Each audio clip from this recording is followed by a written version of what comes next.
আসসালামু আলাইকুম প্রিয় দর্শক, আশা করি সবাই ভালো আছেন। আপনাদের দোয়ায় আলহামদুলিল্লাহ আমিও অনেক অনেক ভালো আছি। প্রিয় দর্শক, আমরা কিন্তু সিঁড়ির শাটারিং কিভাবে সঠিক নিয়মে করব সেটাও দেখেছি, এবং সিঁড়ির রড বাইন্ডিংয়ের সঠিক নিয়ম সেটাও কিন্তু দেখেছি। এখন আমরা দেখব সঠিক নিয়মে কিভাবে আপনি সিঁড়ির ধাপ তৈরি করবেন।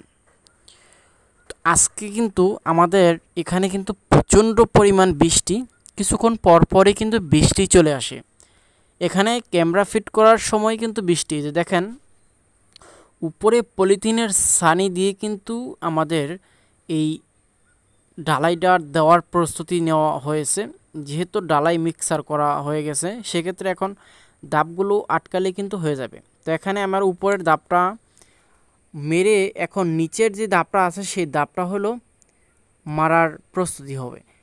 যখন একটা স্ল্যাপের ধাপ হবে 11টি কিংবা 10টি। এখন আমার এখানে 10 ধাপের একটি এই স্ল্যাবটি। তো যেখানে যদি আপনার 10 ধাপের কোনো স্ল্যাব হয় সিঁড়ি, তাহলে আপনাদের জায়গার প্রয়োজন হবে 100 ইঞ্চি। তো উপরে 10 ইঞ্চি এক ধাপ চলে গেলে থাকবে আর 90 ইঞ্চি। তো নিচের যে দাপটা আছে সেই দাপটা উপর থেকে আমরা শল করে নেব 90 ইঞ্চির ভিতরে। দেখেন এই যে শল করে নিতেছি, এটা হলো আমার 90 ইঞ্চির ভিতরে। ওই নিচের যে দাপটা আছে সেই দাপটা থাকবে। এখন উপর থেকে এক ধাপ চলে যাবে, কিন্তু 100 ইঞ্চি যদি থাকে তাহলে উপর থেকে আপনার 10 ইঞ্চি চলে যাবে। আর নিচে যখন আপনি দাপ ফিটিং করবেন তখন হলো 90 ইঞ্চি, যে কোনো 10 ইঞ্চি কিন্তু আগে থেকেই উপরে দাপ খেয়ে ফেলেছে। এখন আপনার 10 ইঞ্চি ছোট করে মারতে হবে কিন্তু। তো এখন আমাদের দাপগুলো হলো, যেখানে নিচের ওয়েট স্ল্যাব আছে সেই ওয়েট স্ল্যাব হলো 6 ইঞ্চি আর দাপ হলো 6 ইঞ্চি। তো সেক্ষেত্রে নিচে আপনার সুতা দিতে হবে দুই পাশে দুইটি। এটা হলো আপনার দাপের যে তলাটা আছে সেই তলাটাতেও সুতা দিতে হবে। এখন দাপের উপরে যদি আপনি সুতা দেন তাহলে কিন্তু হবে না, তাহলে ওয়েট স্ল্যাব ছোট বড় হয়ে যাবে। এটা দিতে হবে আপনার দাপের তলাতে। প্রত্যেকটা ঢালাইয়ের কিন্তু আপনার থিকনেস থাকতে হবে একই সেম। তো এই সেম থাকার কারণ হলো নিচে আপনার যেমন বারে বারে মাপতে হবে না, সুতার মাপই আপনার চলে যাবে। এটা হলো আপনার দাপের একদম নিচের অংশটা আছে সেই অংশটাই আপনার থাকতে হবে। তো দাপগুলো ফিটিং করতে হবে নিচ থেকে আপনার উপরে উঠতে হবে। আপনারা উপর থেকে আবার নিচে নামেন না, তাহলে কিন্তু সমস্যা, মিলাইতে পারবেন না। আমার এখানে নিচ থেকে চতুর্থ দাপ মারার প্রস্তুতি এবং পঞ্চম দাপ এর পরে হবে। তো টোটালে আমার এখানে কিন্তু 10 দাপের এই স্ল্যাবটি। আপনারা যারা সিঁড়ি করবেন প্রথমে কিন্তু এই ধাপগুলো কিন্তু শল করে সোজা করতে হবে।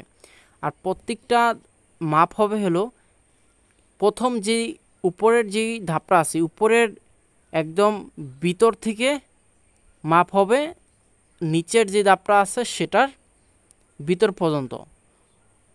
এখন আপনি যদি কার্ডের বাইরে ধরেন তাহলে কিন্তু 1 ইঞ্চি চলে কম হবে, তাহলে কিন্তু 9 ইঞ্চি হবে। এখন দাপ মারার প্রস্তুতি হলো,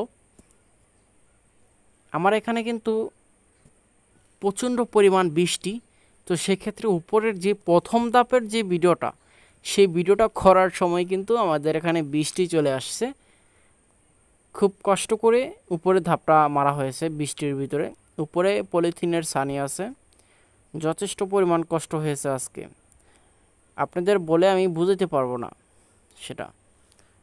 প্রিয় দর্শক, আমাদের ভিডিওটি যদি আপনাদের কাছে ভালো লাগে থাকে তাহলে অবশ্যই আমাদের ভিডিওটিতে লাইক করে আমাদের চ্যানেলটি সাবস্ক্রাইব করে পাশে থাকা নোটিফিকেশনটা অবশ্যই বাজিয়ে দেবেন, তাহলে আমাদের নিত্য নতুন ভিডিও পেতে আপনাদের কোনো অসুবিধা হবে না। আজকে আমরা বৃষ্টির ভিতরেই আপনার সিঁড়ির ঢালাই করে চলে গেলাম। অনেক কষ্ট হয়েছে আজকে সিঁড়িটা ঢালাইয়ের সময়, প্রচণ্ড পরিমাণ বাতাস, তার সাথে সাথে বৃষ্টি। এবং বৃষ্টির কারণে কিন্তু অলরেডি সাইট কিন্তু বন্ধ হয়ে আছে, যে এখনও কিন্তু বৃষ্টিপাত চলতেছে। আমাদের লোকেশনটা হলো শরীয়তপুর জেলার বেদরগঞ্জ উপজেলা সখীপুর থানার ডিমখালী ইউনিয়নের 2 নং ওয়ার্ডে।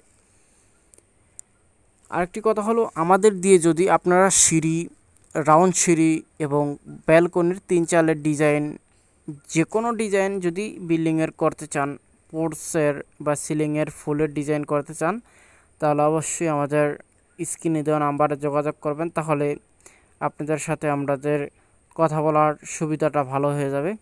আর আমাদের এই নাম্বারে কিন্তু ইমো, হোয়াটসঅ্যাপ এবং অফলাইনেও কথা বলতে পারবেন, কোনো অসুবিধা হবে না। আর দাবগুলো মারার সময় কিন্তু আপনার ভালো করে পেরেক মারবেন, তাহলে কিন্তু দেখেন ঢালাই, অনেক সময় ঢালাই নিয়ে উঠতে হয় বা ভালো অনেক মানুষ বোঝে না কীভাবে পাড়া দেবে দাপের উপরে, সেক্ষেত্রে কিন্তু তখন দাবগুলো কিন্তু সরে যাবে, নড়ে যাবে। ডালার প্রস্তুতিতে যদি এরকম অবস্থা হয় তাহলে কিন্তু সমস্যা। আর এই সিঁড়িটা আপনার, প্রথম সিঁড়িটা আপনার কত টাকার মতো খরচ হয় সেটাও নিয়ে ভিডিও করব। অবশ্যই ভিডিওটি দেখার জন্য প্রস্তুতি থাকবেন।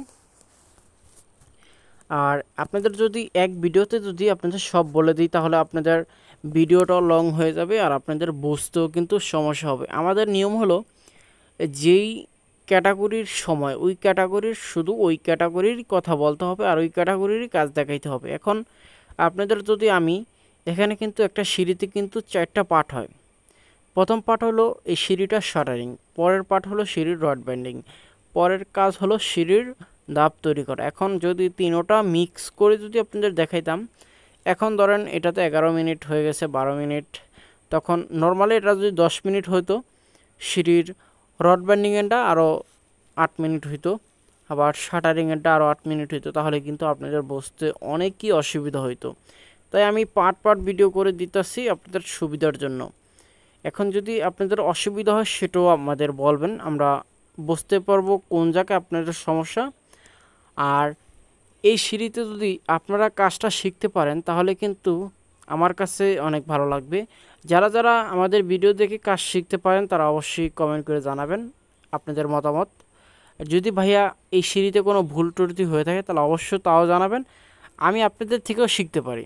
এখন আমি বলবো না যে আমি নিজে কিন্তু সম্পূর্ণ পারি, এখন আমি নিজেও কিন্তু আপনাদের বা অন্য কারো দেখে কিন্তু আমি কিন্তু এই সিঁড়ির কাজ শিখেছি। এখন আমার কিন্তু এটা মানতে হবে যে আমার কাজ ভুলও হইতে পারে। যদি কারো কোনো সমস্যা হয় সেটাও কমেন্টে জানাবেন, আমি সংস্কার করার জন্য কিন্তু যথেষ্ট পরিমাণ চেষ্টা করব।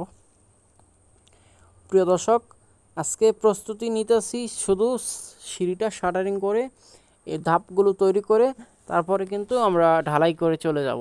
প্রচণ্ড বৃষ্টি চলতেছে আর এই সিঁড়িতে দেখেন আপনার 8ম ধাপ তৈরি করার প্রস্তুতি চলতেছে, এরপরে আর 2টি ধাপ বসবে, তারপরে কিন্তু শেষ। আর এখানে প্রত্যেকটি ধাপের ওয়েট স্ল্যাব হবে 6 ইঞ্চি এবং ধাপও হবে 6 ইঞ্চি। প্রত্যেকটা ধাপের নিচের যেই লেভেলটা আছে সেই নিচের লেভেল পর্যন্তই হবে ঢালাই। অনেক সময় দেখেন ধাপ কিন্তু আপনার ছোট হয়, 6 ইঞ্চি থেকে আপনার 5 ইঞ্চি হয়, বা আপনার 5 ইঞ্চি যখন হয় তখন আপনারা কিন্তু 6 ইঞ্চি কাট মারেন, তাহলে 1 ইঞ্চি কিন্তু কাটটা বেশি থাকবে।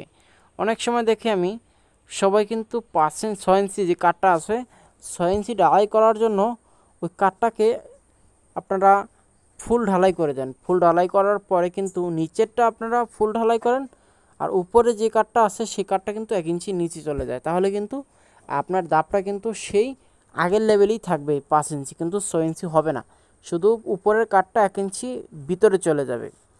আমি অনেক জায়গায় দেখেছি এরকম হয়। তো যারা সিঁড়ির কাজ, যাদের অসুবিধা হয় তারা আমাদের ফোন করে বা যে কোনো মাধ্যমে জিজ্ঞেস করতে পারেন, আমরা আপনাদের যথেষ্ট পরিমাণ চেষ্টা করব সমস্যা সমাধান করার জন্য। আমরা যেহেতু আমাদের এই কাজ করার অভিজ্ঞতা, আমরা সবাইকে আমরা হেল্প করব। আমিও যদি কোনো জিনিস বলে যাই, আমার বড় ভাইরা আছে তাদেরকে আমি বলি, সমস্যার সমাধান করি। এটাই হলো মানুষের কাজ, কারণ একটা মানুষ বিপদে পড়তেই পারে, সেটা কোনো বিষয় না। বিষয় হলো এখন কিন্তু ঢালাইয়ের প্রস্তুতি চলতেছে। দেখেন আমরা কিন্তু উপরে সিঁড়ির চকি কতটুক ঢেলে তারপরে নিচে আসলাম। আর প্রচণ্ড পরিমাণ বৃষ্টির কারণ হলো আমাদের মশলাগুলো একদম লুজ হয়ে চলে গেছে। তো সেক্ষেত্রে আমরা এখন দেখা গেছে মশলাগুলো যেহেতু সিঁড়িতে থাকে, সেক্ষেত্রে নিচে থেকে আপনার অর্ধেক সিঁড়িটা আগে একটু ঢেলে রাখলাম, পরবর্তীতে আমরা যেন এটা আবার ঢালতে পারি। প্রিয় দর্শক, আমাদের এই সিঁড়িটা করতে কত টাকা খরচ হয়েছে সেটা আমরা অন্য ভিডিওতে দেখাবো। শাটারিং বা ঢালাইয়ের পরে আপনাদের আমি সম্পূর্ণ ভিডিও দেখাবো এটা কত টাকার মতো প্রথম সিঁড়ি ঢালাই করতে প্রয়োজন হয়, একদম এভরিথিং মিস্ত্রি মজুরি সহ। আপনারা ওই ভিডিও দেখবেন, কোনো অসুবিধা হবে না। আর এটা তো আমাদের একটি নর্মাল সম্পূর্ণ হিসাব আছে।